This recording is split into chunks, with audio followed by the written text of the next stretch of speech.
1,00,000 మంది శివభక్తులతో కలిసి మహారుద్రాక్ష పూజలో పాల్గొనండి. వెంటనే కాల్ చేసి మీ పేరును నమోదు చేసుకోండి. నమస్తే, సుమన్ టీవీకి స్వాగతం. ప్రస్తుతం మనతో ఉన్నారండి ప్రముఖ ఆధ్యాత్మికవేత్త మరియు శ్రీ విద్య ఉపాసకురాలు గీతా కుమార్ అమ్మగారు ఉన్నారు. బోల్డని విషయాలు మనం నివృత్తి చేసుకుందాం అమ్మగారితో మాట్లాడి. అమ్మ నమస్తే. అమ్మ శ్రీ గురుభ్యో నమః, శ్రీ మాత్రే నమః. నమస్తే అమ్మా. అమ్మ, ఉప్పు దీపం అనేది ఈ మధ్యకాలంలో బాగా వింటున్నాం. అసలు ఈ ఉప్పు దీపం అనేది ఎప్పుడు పెట్టాలి, ఆ తర్వాత దీని పూజా విధానం ఏంటి, ఏ దేవుడి ఫోటో పెట్టాలి, ఇది ఇంట్లోనే చేయొచ్చా, లేదు అంటే ఏ గుడికి వెళ్ళాలి అంటే ఏ గుడిలో చేయొచ్చు? గుళ్ళో అయితే ఆల్మోస్ట్ ఏం పెట్టరు. ఉప్పు దీపం ఇంట్లోనే పెట్టుకుంటారు స్త్రీలు. అది ఫ్రైడే టైమ్స్ పెట్టుకుంటారు ఎక్కువ. కానీ అసలు ఉప్పు దీపము ఎందుకు పెట్టాలి అంటే ఐశ్వర్య దీపము అనేది మనం చెప్పుకుంటాం. ఎందుకంటే ఆ ఉప్పు అంటే సముద్రం నుండి వచ్చింది, సముద్రం నుండి లక్ష్మీదేవి కూడా వచ్చింది కాబట్టి ఉప్పు దీపం పెట్టుకోవడం వల్ల మనకి ఐశ్వర్యం ప్రాప్తిస్తుంది అనేది వాస్తవం. కానీ అది ఎప్పుడు పెట్టుకోవాలి? అందరూ నార్మల్ గా ఇన్ని ఫ్రైడేస్ అని పెట్టేస్తూ ఉంటారు. అలా పెట్టకూడదు. అంటే 9 ఫ్రైడేస్, 5, 11 ఇలా పెడుతుంటారు కదా, ఎప్పుడు అలా పెట్టకూడదు. ఎప్పుడైనా కూడా మనకి కృష్ణపక్షము, శుక్లపక్షము, పౌర్ణమి అయిపోయిన తర్వాత 6వ రోజు పెట్టుకోవచ్చు. 6వ రోజు అంటే ఫ్రైడే వస్తే వెంటనే, పౌర్ణమి అయిపోయిన తర్వాత వెంటనే, అంటే పూర్తిగా 10 రోజుల లోపే, ఒక వారం లోపే ఫ్రైడే వస్తే ఉప్పు దీపం పెట్టుకోవచ్చు. పౌర్ణమి అయిపోయిన తర్వాత అమావాస్య అయిపోతుంది కదా, అయిపోయిన వెంటనే ఫ్రైడే వస్తుంది కదా, పెట్టకూడదు. ఓకే, మనకి అమావాస్య పెరుగుతూ పెరుగుతూ పౌర్ణమికి ముందు వస్తుంది కదా ఒక ఫ్రైడే. అంటే ఒక 5 రోజులు ఉండంగా, 10 రోజులు ఉండంగా ఇలా పెట్టుకోవాలి. ఇవి చూసుకోవాలి. పౌర్ణమికి ముందు వచ్చే ఫ్రైడే, పౌర్ణమి వచ్చిన తర్వాత వచ్చే ఫ్రైడే, మధ్యలో పౌర్ణమి ఉండేలాగా చూసుకోవాలి. అలా వచ్చినప్పుడే పెట్టాలి. లేదు శుక్రవారం వచ్చింది మేము పెట్టుకుంటాము అంటే కుదరదు. అలా పెట్టకూడదు కూడా. ఎందుకు అలా పెట్టకూడదు అంటే ఈ ఉప్పుకి నెగిటివ్ ఎనర్జీ ఉంటుంది, పాజిటివ్ ఎనర్జీ ఉంటుంది. ఎలా అంటే మనం ఉప్పుతో దిష్టి తీస్తాం. ఎలా తీస్తాం అంటే అది నెగిటివ్ ఎనర్జీ గ్రహిస్తుందనే కదా. ఇప్పుడు మనలో దిష్టి అంటే మనలో నెగిటివ్ ఎనర్జీ ఉంది, ఉప్పుతో మనం దిష్టి తీస్తాం, ఉప్పులోకంతా ఆ నెగిటివ్ ఎనర్జీ వచ్చేస్తుంది. ఆ ఉప్పు నెగిటివ్ ఎనర్జీ గ్రహిస్తుందా లేదా? ఎగ్జాంపుల్ గా మనం చూసుకున్నా కూడా ఈ నెగిటివ్ ఎనర్జీ ఏంటి అంటే కృష్ణపక్షంలో కళలు తగ్గి ఉంటాయి. అమావాస్య అయిపోయిన వెంటనే, ఇప్పుడు ఒకవేళ శుక్రవారమే అమావాస్య వచ్చింది, పెట్టకూడదు. అమావాస్య అయిపోయిన వెంటనే శుక్రవారం వచ్చింది, ఒక 2-3 రోజులకి పెట్టకూడదు. ఒక 10 రోజులు అయిన తర్వాత వస్తే పెట్టచ్చు. ఒకవేళ పెట్టుకోవాలనుకుంటే అమావాస్య అయిపోయిన 10 రోజులు పెట్టుకోండి. ఒకవేళ పెట్టుకోవాలనుకుంటే పౌర్ణమి తర్వాత 10 రోజుల లోపే పెట్టుకోవాలి. ఇలా పెట్టుకోవాలి. ఎందుకు అంటే ఎప్పుడైతే చంద్రకళలు తగ్గి ఉంటాయో ఉప్పుడు వాడినప్పుడు నెగిటివ్. కృష్ణ పక్షంలో ఉప్పు వాడితే నెగిటివ్, శుక్ల పక్షంలో ఉప్పు వాడితే పాజిటివ్. చంద్రకళలు ఎక్కువ ఉన్నప్పుడు ఉప్పును వాడాలి. అది చాలా పాజిటివ్ ఇస్తుంది. ఎందుకంటే అది సముద్రం నుండి వచ్చింది. ప్రతిదీ కూడా మనము కళలపైన జీవనము, జీవితము అంతా కళలపైన ఆధారపడి ఉంటుంది. ఈ అమావాస్య తర్వాత ఏమైపోతుందంటే కళలు క్షీణిస్తూ వస్తాయి. ఆ ఉప్పుకున్న పాజిటివ్ కూడా క్షీణిస్తూ వస్తుంది. ఆ దానికున్న కళ కూడా క్షీణిస్తూ వస్తుంది. చాలా మంది ఏం చేస్తారు, ఈ అమావాస్య టైంలో పెట్టుకోవడము మాకు జరగలేదు అనుకోవడం, ఇంకా నెగిటివ్ ను ఆకర్షించినట్టు అవుతుంది. అమావాస్య టైం అనేది, అమావాస్య టైంలో లక్ష్మీదేవి పూజ చేయాలి. అది ఈవినింగ్, చాలా మంచి ఫలితం ఉంటది. కానీ ఉప్పుకు సంబంధించినవి కొన్ని రెమెడీస్ ఉంటాయి కదా, ఇలాంటివి అలాంటివి చేయకూడదు. ఇంకొకటి, ఇల్లు కూడా ఉప్పు వాటర్ లో వేసి తుడుస్తూ ఉంటారు, మాప్ పెడుతూ ఉంటారు. అది కూడా పౌర్ణమి టైంలో పెట్టుకోవాలి తప్ప అమావాస్య టైంలో పెట్టుకోకూడదు. మంత్లీ వన్స్ పెట్టుకోవాలి. కొంతమంది డైలీ ఉప్పు వేసి ఆ రాళ్ళ ఉప్పు వేసేసి ఎప్పుడైతే కళలు తగ్గి ఉంటాయో ఉప్పులో కూడా పవర్ తగ్గి ఉంటుంది. అప్పుడు నెగిటివ్ తీసుకునే శక్తి ఉంటుంది. ఇంకొకటి, దానికి ఎనర్జీ కూడా ఉండదు కళలు తగ్గి ఉన్నప్పుడు. ఉప్పుకి మనకి పౌర్ణమి తర్వాతనే ఎనర్జీస్ వస్తాయి. ఇప్పుడు పెరుగుతూ వస్తాయి అమావాస్యకి, కానీ పౌర్ణమి ముందర కొంచెం కళలు పెరుగుతాయి 10 రోజుల తర్వాత. కానీ పౌర్ణమి అయిపోయిన తర్వాత కూడా కళలు ఉంటాయి. ఒక 10 రోజుల దాకా ఆఫ్ అనుకోండి, 7 రోజులైనా కళలు ఉంటాయి. ఆ డేస్ లో శక్తి ఉంటుంది. లేదు మాకు ఇది అర్థం కూడా కాలేదు, ఇదంతా ఏం వద్దు అనుకుంటే పౌర్ణమి రోజు పెట్టుకోండి. పౌర్ణమి రోజు మాత్రమే నెలకు ఒకసారి. ఇంకా ఏది ఉండదు. ఇప్పుడు ఒకవేళ ఇది అర్థం కావచ్చు, అర్థం కాకపోవచ్చు వాళ్ళకి కరెక్ట్ గా. ఇది ఇంకా లేదు అంటే పౌర్ణమి రోజు పెట్టుకోవాలి ఉప్పు దీపం.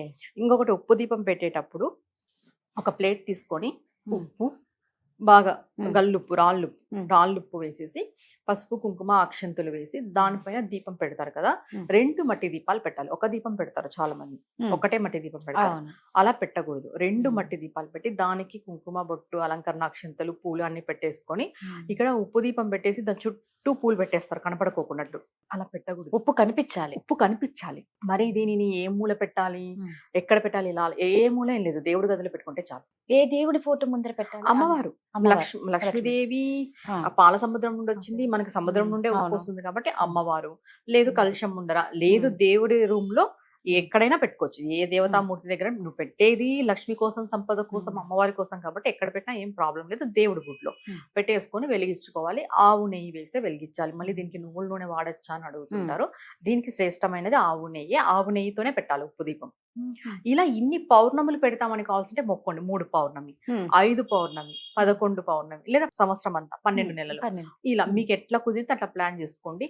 కానీ ఈ కృష్ణపక్షంలో పెట్టుకుంటూ రావడం వల్ల నెగిటివ్ తప్ప మనకి ఏం జరగదు.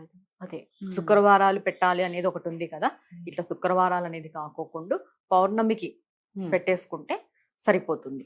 అంటే ఇది ఏ టైంలో ఈ బ్రహ్మ ముహూర్తమే అంటారా చెయ్యాలి? బ్రహ్మ ముహూర్తంలోనే పెట్టాలి ఉప్పు దీపం. ఎందుకంటే విష్ణువుకి నారాయణకి సంబంధించి ఫస్ట్ బ్రహ్మ ముహూర్తం 3 భాగాలుగా విభజించబడుతుంది. 3:30 నుండి 4:30 వరకు విష్ణువు, 4:30 నుండి 5:30 వరకు అమ్మవారికి, 5:30 నుండి 6:30 వరకు శివయ్యకి. ఇలా దీన్ని డివైడ్ చేస్తారు. మేము ఒకటే దేవత ఆరాధన చేస్తామంటే ఈ 3 గంటలు ఒకటే దేవత ఆరాధన చేయొచ్చు. మనకి బ్రహ్మముహూర్తము అని అంటేనే సంకల్పం లేనిది. బ్రహ్మముహూర్తం అంటే సాక్షాత్తు భగవంతునికి సంబంధించింది. నువ్వు ప్రత్యేకించి ఇంకా ఆ టైంలో పూజ చేసి నువ్వు కోరిక కోరాల్సిన అవసరం లేదు. భగవంతుడు ఏ కోరిక కోరకపోయినా ఆ టైంలో తీర్చేస్తాడు నీకేం కావాలనేది. ఆ టైంలో పెడితే చాలా మంచిది. ఒకవేళ కుదరని వాళ్ళు పౌర్ణమి ఈవినింగ్ చంద్రోదయం అయిన తర్వాత పెట్టుకోవాలి.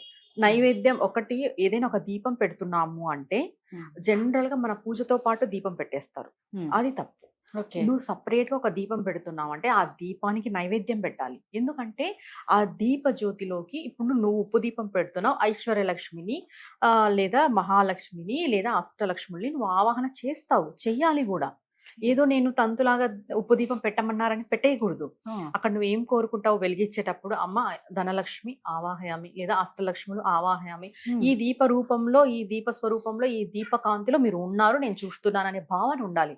పెట్టినప్పుడు పెట్టేసిన తర్వాత నైవేద్యం పెట్టాలి. ఖచ్చితంగా సపరేట్ గా పెట్టాలి. దేవుడికి పెడతాం కదా, అదే అన్నిటికీ వర్తించదు. మామూలుగా అఖండం పెట్టుకున్నా కూడా అఖండానికి సపరేట్ నైవేద్యం ఉంటుంది, అఖండానికి సపరేట్ టెంకాయ ఉంటుంది. అఖండం పెట్టేసి నార్మల్ గా జనరల్ గా నైవేద్యం అలా పెట్టకూడదు. అక్కడ సపరేట్ గా నువ్వు అమ్మవారిని ఆవాహన చేసి జ్యోతి స్వరూపంలో నువ్వు చూసుకుంటున్నావు కాబట్టి ఉప్పు దీపానికి కూడా సపరేట్ గా నైవేద్యం. చిన్న ఆకు తీసుకొని ఆకులో పెట్టుకోవచ్చు, గిన్నె తీసుకొని గిన్నెలో పెట్టుకోవచ్చు. ఆ రోజు ఖచ్చితంగా ఉప్పు దీపానికి టెంకాయ కూడా సమర్పించాలి. మనం నారికేళం సమర్పించి దానికి కూడా సపరేట్ గా హారతి ఇవ్వాలి. నిత్య పూజ అయిపోతుంది, అయిపోయిన తర్వాతే నువ్వు ఉప్పు దీపానికి వస్తావు. నిత్య దీపాలతో పాటు ఉప్పు దీపం కూడా వెలిగించి పూజ చేయకూడదు. నిత్య పూజ అంతా అయిపోయిన తర్వాత, అక్కడ పూజా స్తోత్రాలు అన్ని అయిపోయిన తర్వాత ఉప్పు దీపం అంతా రెడీ చేసుకొని ఇక్కడ అమ్మవారిని ఆవాహన చేసి పూజ చేసి, మామూలు పంచోపచార పూజనే, పుష్పం సమర్పిస్తావు, గంధం సమర్పిస్తావు, నైవేద్యం సమర్పిస్తావు, ధూప దీపం అదే దీపము, ధూపం సమర్పిస్తావు, ఇంకా టెంకాయ కొడతావు. ఖచ్చితంగా మనం ఏ దీపం అంటే స్పెసిఫిక్ గా పెట్టినప్పుడు, సపరేట్ గా ప్రత్యేకించి పెట్టినప్పుడు దానికి కూడా పంచపూజ ఉంటుంది. ఇది తెలుసుకొని చేయాలి. ఉప్పు దీపానికి ఇది ప్రతి పౌర్ణమికి పెట్టుకోండి, ఏ ఇబ్బంది లేదు. ఊరికి కృష్ణపక్షంలో వచ్చే శుక్రవారం అది ఎప్పుడవుతుందో ఏమవుతుందో తెలియదు కాబట్టి పౌర్ణానికి ఫిక్స్ చేసుకొని ఆ దీపానికి కూడా పంచపూజ చేసి నైవేద్యం పెట్టి నారికేళం సమర్పించి హారతి సమర్పిస్తే ఖచ్చితంగా మీరు ఏ సంకల్పం కొరకైతే పెడుతున్నారో ఆ సంకల్పం శీఘ్రంగా నెరవేరుతుంది. అనుకున్న కోరికలు ఖచ్చితంగా నెరవేరుతుంది. ఎందుకంటే నువ్వు రాజోపచారాలు అంత కాకపోయినా పంచోపచార పూజ ప్రత్యేకించి చేస్తున్నావు ఆవాహన చేసి దీపజ్యోతిలోకి. భగవంతుడి స్వరూపం ఏంటమ్మా, ఇక్కడ ఏదో విగ్రహము, ఫోటో, రూపము కాదు. ఆ కాంతిని, సృష్టి మొదలైనప్పుడు కాంతే మొదలైంది. లాస్ట్కి మనం ఏం చూస్తాము, దివ్య చైతన్యం అనేది చూస్తుంది. అలాంటి దివ్య చైతన్యమే జ్యోతి స్వరూపము. జ్యోతి స్వరూపంలో నువ్వు సాక్షాత్తుగా చూస్తున్నట్టే ఇంకా భగవంతుణ్ణి.